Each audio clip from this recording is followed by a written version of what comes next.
Magandang araw sa iyo. Naisip mo na ba kung bakit minsan kahit yung pinakamagagandang plano, alam mo yun, sa trabaho man, sa community, o kahit sa personal na buhay, parang ang ganda-ganda sa papel, pero walang nangyayari. Alam mo, habang binabasa ko yung mga materyales na binigay mo, may isang ideya na talagang tumatak sa akin. Akala ko kasi dati, basta malinaw ang plano, sapat na. Pero sabi dito, hindi pala. Ang problema pala madalas ay hindi sa talino ng plano, kundi sa kakulangan ng kwento. Kaya sa pagpihimay natin ngayon, tingnan natin kung bakit itong storytelling na parang iniisip nating soft skill lang ay isa palang mahalagang strategic tool. Sige, simulan na natin. Okay, so i-unpack natin itong unang idea. Sinasabi sa sources mo na ang mga vision kahit gaano kaganda, nabibigo at hindi raw dahil sa plano, kundi sa paraan ng paglalahad nito. Parang may disconnect. Paano yon? Ibig sabihin, posibleng sobrang linaw ng isang vision statement pero wala pa ring epekto. Parang baliktad. Exactly. Yun yung tinatawag sa isang source na agwat sa pagitan ng linaw at koneksyon. Linaw at connection, okay? Pwedeng crystal clear ang isang mission statement, naka-bullet points pa yan sa isang presentation. Malinaw, pero malamig. Walang kaluluwa. Walang kaluluwa. At ang problema, tayong mga tao, hindi naman tayo kumilos para sa bullet points, di ba? Kumikilos tayo kapag may naramdaman tayo, kapag may kumonekta sa atin. At ang kwento, yun yung tulay.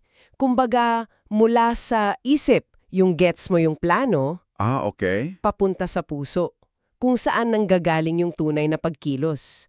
At may scientific basis pa nga ito na sobrang fascinating.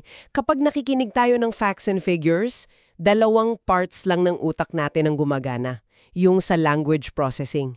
Pero sa isang magandang kwento, hanggang 7 bahagi ang nag-activate.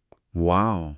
7? Oo, kasama na dyan yung sensory cortex, motor cortex, at yung mga emotional centers natin. Kumbaga, nararanasan talaga ng utak mo yung kwento para kang nandoon ka. Okay, kaya pala mas tumatatak? Ayun, kaya ang datos, oo, nakakapagbigay kaalaman. Pero ang kwento, yun yung nagpapabago talaga ng tao. Grabe, so hindi lang ito basta mas magandang pakinggan? May nangyayari pala talaga sa utok natin. That makes so much sense. At dito ito nagiging mas interesante para sa akin. Kasi hindi pala ito bagong, alam yon, business hack. Sabi sa mga binasa ko, libu-libong taon na itong ginagamit ng mga pinaka-epektibong communicator sa kasaysayan. Oo, at ang pinakamalinaw na example dyan ay si Jesus. Si Jesus, oo. Hindi siya naglabas ng isang manual ng theologiya, nagkwento siya. Naisip mo ba kung bakit parabola ang gamit niya? Sa halip na mag-lecture tungkol sa principles of forgiveness, Which would be so boring. ang boring. Ikinuwento niya ang alibughang anak. Hindi mo kailangan i-memorize yung definition ng awa. Kailangan mo lang isipin yung tatay na tumatakbo para salubungin yung anak niyang nagkamali. Mas tumatagos yun. Oo, ipinakita niya. Hindi lang niya sinabi. At ganun din pala yung mga propeta, di ba? Hindi lang sila tagapagsalita. Minsan, yung mismong buhay nila ang nagiging kwento. Naalala ko yung nabasa ko tungkol kay Propeta Hosea. Inutusan siyang pakasalan ang isang babaeng hindi tapat.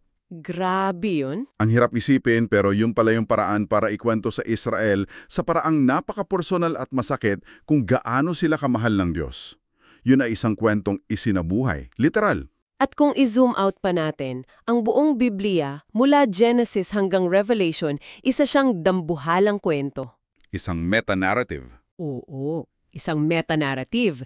May simula, paglikha. May problema, pagkakasala. May solusyon, pagtubos, at may pag-asa sa hinaharap, pagpapanumbalik.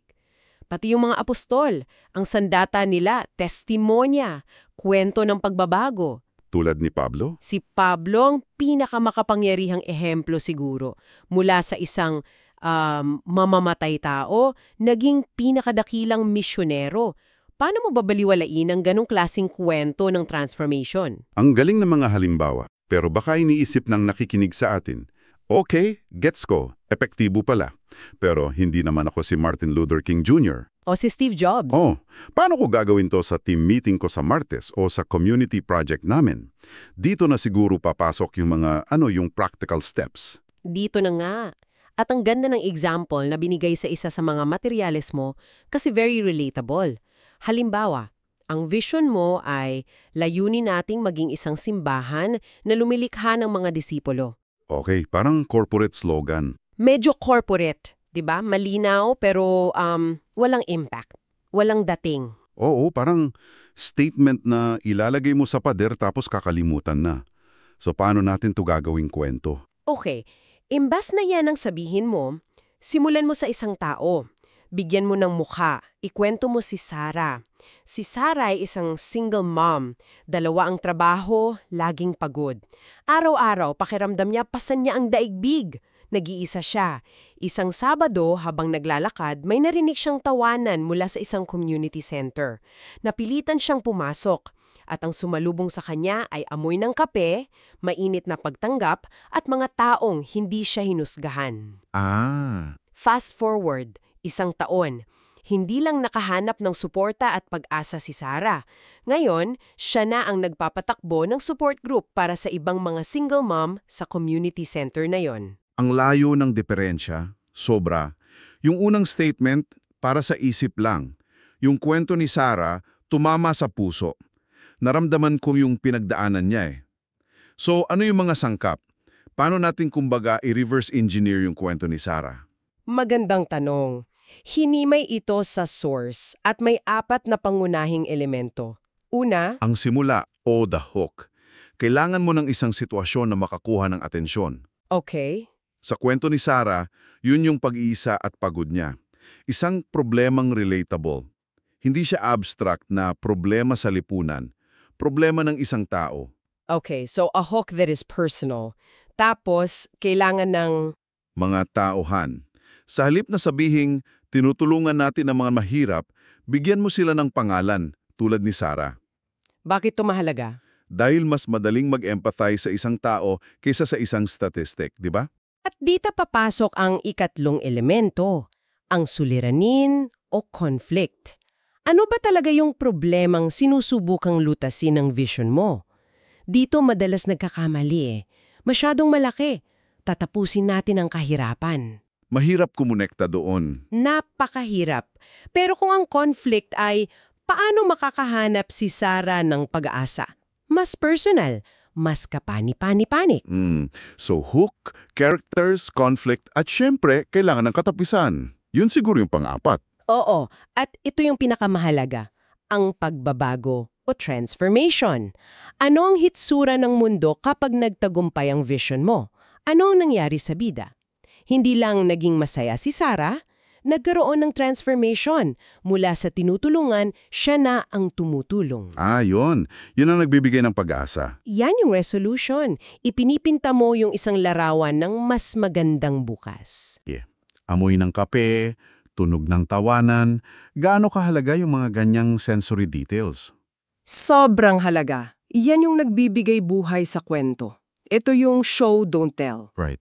Imbes na sabihing malungkot ang lugar, ilarawan mo yung mga bitak-bitak na semento, amoy ng lumot, yung katahimikan. Pinapagana mo yung sensory cortex ng nakikinig. Dinadala mo sila sa loob ng eksena. Gets ko. Para hindi lang sila nanonood, kasali sila sa kwento. Tama. At lahat naman tayo nakaranas na nung kabaliktaran, di ba? Yung meeting na puro bullet points lang na gusto mo na lang matulog. Oo naman. Yun ang vision na walang kwento. Ang vision na puro tell. Sobrang linaw. Kaya kung lalagumin natin ang lahat ng ito, ano ba talaga yung ibig sabihin nito para sa atin? Malinaw na hindi lang palamuti o fluff ang pagkukwento. Ito pala talaga yung makina ng epektibong pamumuno. Ito ang paraan para gawing isang kilusan ang isang mission statement Ito ang tulay mula sa isip patungo sa puso. at iiwan namin sa iyo ang isang tanong para pag-isipan. Isang tanong na medyo nakakakaba pero napakahalaga. Kung ang iyong pamumuno, ang iyong proyekto o ang iyong pangarap ay isang kwento at maniwala ka, isa itong kwento, gugustuhin kaya ng mga tao na manirahan sa kwentong iyan? Anong kwento ang isinasabuhay ng iyong mga kilo sa araw-araw at ito ba talaga ang kwentong nais mong isalaysay?